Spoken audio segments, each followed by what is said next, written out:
Hello student, welcome to our channel. तो आज के इस वीडियो में हम लोग एक बार फिर से BLLB के एंट्रेंस पेपर का सॉल्यूशन देखेंगे, ठीक है। और इसके पहले हम लोगों ने पार्ट 1, पार्ट 2, पार्ट 3 और पार्ट 4 तीनों देख लिया है, ठीक है। अभी मैंने पार्ट 4 भी शूट किया था और जस्ट तुरंत पार्ट 5 भी शूट कर रहा हूँ, क्योंकि अभी आपने देखा होगा पार्ट 4 में अलार्म बजा था 5:30 का और अभी भी 6 बजे का बज रहा है, ठीक है। तो मैं कंटिन्यूस वीडियो शूट कर रहा हूँ आपके लिए, तो इसके लिए आपको लाइक करना तो बनता है, ठीक है। तो लाइक कर दीजिए। और अगर आपने पार्ट 1, पार्ट 2, पार्ट 3 और पार्ट 4 नहीं देखा है तो जाके देख लीजिए।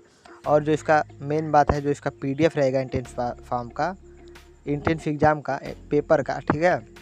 इस पेपर का PDF जो रहेगा उसका लिंक मैंने नीचे दे दिया है डिस्क्रिप्शन बॉक्स में, तो वहाँ से क्लिक करके पहले इसका PDF डाउनलोड कर लीजिएगा। लेकिन पहले ना, इस वीडियो के ख़त्म होने के बाद कीजिएगा, ठीक है। सबसे पहले आप इसका सोल्यूशन देख लीजिए। क्वेश्चन नंबर 81 से सोल्यूशन आप देखेंगे, क्योंकि इससे पहले हम लोगों ने देख लिया है 180 तक का, ठीक है। अगर आपने वो सभी पार्ट नहीं देखे हैं तो जाके देख लीजिए, सबका लिंक नीचे मिल जाएगा। तो 81 नंबर क्वेश्चन है आपका, सेना का फौज कमांडर होता है तो कौन होता है? राष्ट्रपति ही होता है। नेक्स्ट है, रिक्त बक्से को भरिए, के स्टार पी और उस संबंधित 256 है, फिर संबंधवान करके है, एच स्टार एफ, फिर खाली स्थान है। तो इसका राइट आंसर हो जाएगा आपका ऑप्शन नंबर डी, 361। आप इसको सॉल्व कर लीजिएगा, ठीक है। बहुत ईजी है। मैं चाहूँ तो इसको सॉल्व करके बता दूँ, लेकिन वीडियो बहुत ज़्यादा बड़ी हो जाएगी और आपके लिए समय नहीं है, क्योंकि एंट्रेंस एग्जाम होने वाले हैं। हालांकि डेट बढ़ गई है उसके फॉर्म अप्लाई करने की, ठीक है, लेकिन फिर भी समय नहीं है, बहुत कम समय है। इसके बाद भी BLLB के बहुत सारे क्वेश्चन अपलोड करने हैं, तो इसको मैं जल्दी से जल्दी ख़त्म करना चाहता हूँ, ठीक है, ताकि और अच्छे क्वेश्चन मैं अपलोड कर सकूँ। ये तो एंट्रेंस पेपर का सॉल्यूशन है, यह भी बहुत इंपॉर्टेंट है, इसको भी आपको देखना चाहिए पूरा अच्छी तरीके से बिना स्किप किए, ठीक है। 83 फेरडी का अगला पद ज्ञात करें, 3, 7, 15, 31, 63। तो अगला क्या हो जाएगा? 127। रीजनिंग का क्वेश्चन है, बहुत ही ईजी होते हैं, ठीक है। आप थोड़ी सी मेहनत करेंगे, थोड़ा सा दिमाग लगाएंगे तो हो जाएगा। निम्न फेरडी का अगला पद है BDF, CFI, DHL। तो इसको तो ABCD लिख के आप सॉल्व करेंगे, तुरंत हो जाएगा, ठीक है। B का कौन सा नंबर है, D का कौन सा नंबर है, F का कौन सा नंबर है, इसी तरीके से यह अटैच होगा, इसी तरीके से यह अटैच होगा। तो नेक्स्ट जो अगला आएगा वही वो भी इसी तरीके से अटैच होना चाहिए। तो कौन सा आएगा? पहला ही आएगा, EGO, ठीक है। अगला है, यदि P का मतलब जोड़, Q का मतलब घटाना, R का अर्थ भाग तथा F का अर्थ गुणन हो, तो यह किसके बराबर होगा?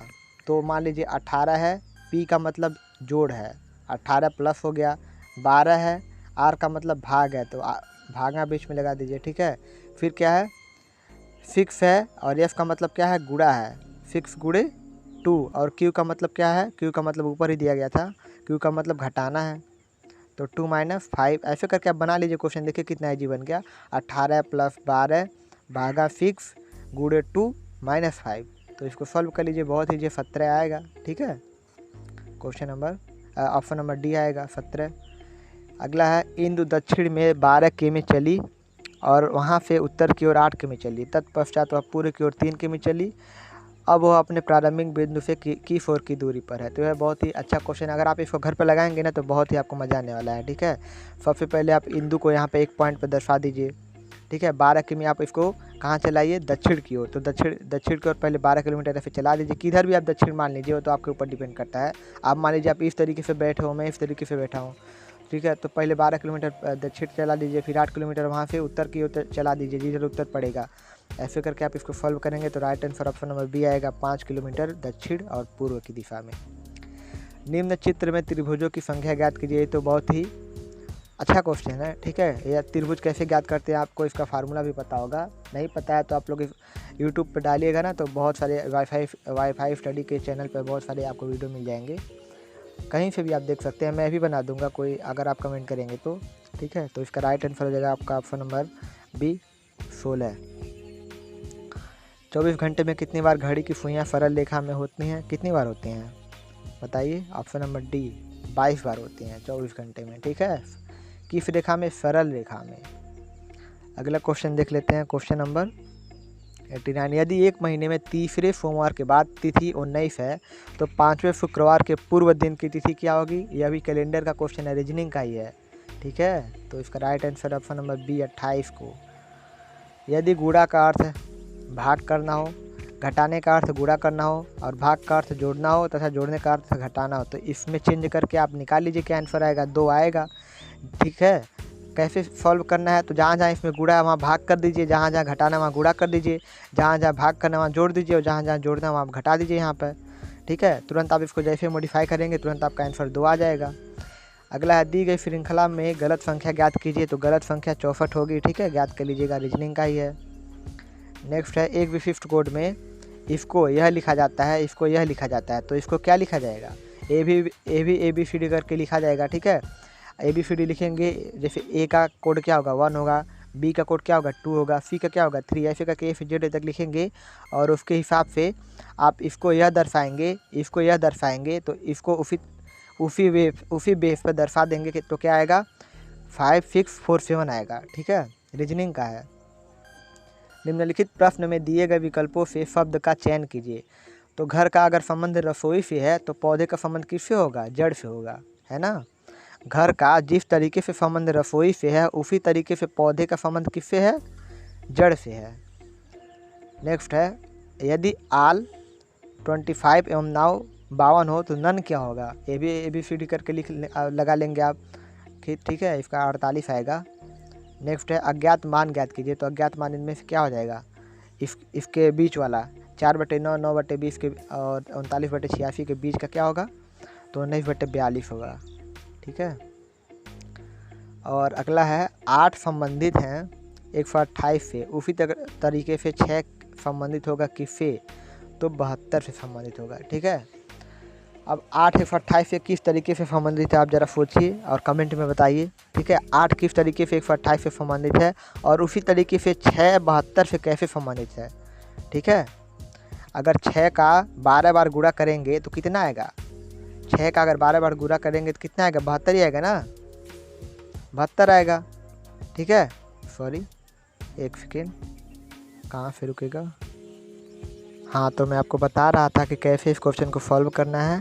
तो मैंने शायद कुछ बताया था कि 128 में 8 का भाग देंगे तो कितना बार में जाएगा, तो लगभग कितना बार में जाएगा, 1 बार में पहले जाएगा। ठीक है, फिर कितना बार में जाएगा, 16, 8 में 16 आ गया और 6 से 72 का 16 नहीं आएगा, तो इस तरीके से नहीं लगेगा। और क्या हो सकता है, अगर ऐसे देखिए, अगर 1 2 और 8 है, इसको ऐड कीजिए तो कितना आएगा, 1 + 2 + 8 कितना आएगा, 2 1 3 और 8 11 आएगा। यह 8 से कितना ज़्यादा है, 3 ज़्यादा है। अब इसको ऐड कीजिए 72 को, तो 7 + 2 9 आएगा। ठीक है, 7 + 2 9 आएगा और 6 से कितना ज़्यादा है, 3 ज़्यादा है। ठीक है, तो इसी तरीके से संबंधित हुआ। ठीक है, तो आप इसको कई तरीके से लगाएंगे तो आपका आंसर आ जाएगा। ठीक है, जैसे मैंने आपको बताया कि जब आप 1 2 8 को जोड़ेंगे तो कितना आएगा, 11 आएगा, और 11 8 से कितना डिफरेंस में है, 3 के। उसी प्रकार जब 72 को जोड़ेंगे 7 2 9 आएगा और 9 6 से कितना डिफरेंस में है, 3 के। सेम आ गया ना, तो ऐसे ही रीजनिंग का क्वेश्चन लगता है। ठीक है, तो इसका राइट आंसर हो जाएगा ऑप्शन नंबर डी 72। यदि किसी महीने का 10वां दिन शनिवार होता है तो उस महीने का 27वां दिन क्या होगा, तो इसका राइट आंसर हो जाएगा आपका ए, मंगलवार होगा। ये भी कैलेंडर का क्वेश्चन है। ठीक है, अगला है, निम्नलिखित बक्से में भरिए मेनू का अगर भोजन से संबंधित है तो कैटलॉग का किससे संबंध होगा, पुस्तकों से। अगर जो आपको भोजन के लिए जो मेनू आता है, ठीक है, मेनू कार्ड आता है या फिर जहाँ भी मेनू लिखा रहता है दीवार पर, उसमें लिखा रहता है ना कि कब कौन सा भोजन मिलेगा, जैसे सरकारी स्कूलों में लिखा रहता है। तो अगर मेनू का भोजन से संबंधित है तो कैटलॉग का किससे संबंधित है, पुस्तकों से संबंधित है। ठीक है, कैटलॉग किसके लिए उपयोग होता है, पुस्तकों के लिए उपयोग होता है। यदि किसी कूट भाषा में पेंट को यह लिखा गया है तो इसको क्या लिखा जाएगा, तो यह लिखा जाएगा। ठीक है, आप इसको चेक कर लीजिएगा अभी फ्री लिख के। अगला है, निम्नलिखित में से प्रश्नवाचक चिन्ह के स्थान पर क्या रहेगा। इंडिया, अगर इंडिया से यह लिखा जा रहा है पीकॉक, तो यूएसए से क्या लिखा जाएगा। ठीक है, हालांकि यह इंडिया से पीकॉक जो इंडिया है, इससे पीकॉक ABCD के द्वारा नहीं लिखा जा रहा है। ये आप लोग इसका पता लगे कि इंडिया से पीकॉक कैसे लिखा गया है। ठीक है, सोचिए कैसे लिखा गया है, आप लोग सोचिए कैसे लिखा गया है। तो इंडिया का पीकॉक से किस तरीके से संबंध है, इंडिया का मोर से किस तरीके से संबंध है, ये तो अगर आप इंडियन है तभी जान पाएंगे। ठीक है, क्योंकि भारत का राष्ट्रीय पक्षी क्या है, मोर होता है। तो यदि आप इंडियन नहीं हैं तो आप नहीं जान पाएंगे, ठीक है।